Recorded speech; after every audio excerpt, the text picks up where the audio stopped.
Hey everyone, welcome back to the channel.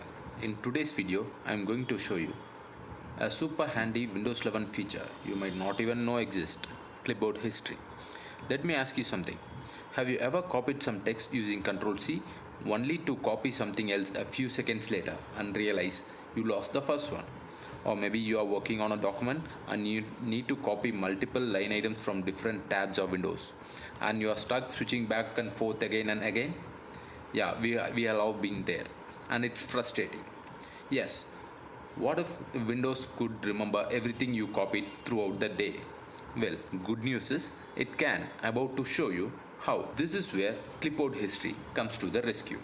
Once you turn it on, your PC remembers multiple copied items and let you access them anytime using a simple shortcut.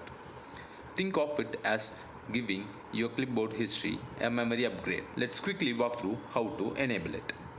Just press Windows plus V on your keyboard. If clipboard history isn't turned on yet, you will get a pop-up.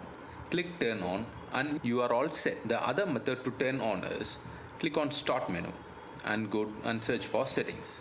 In settings, click on the system from the left menu. Scroll down and click on clipboard. Toggle the switch on under clipboard history. That's it. Super simple, right? Now watch this. I'm copying multiple items by pressing Ctrl C and using Windows V. I can see everything I copied and choose what I want to paste. No more losing links, text or note. Just select and paste. Now that clipboard history is on, every time you use Ctrl C, Windows saves that item. Need something you copied 10 minutes ago? No problem.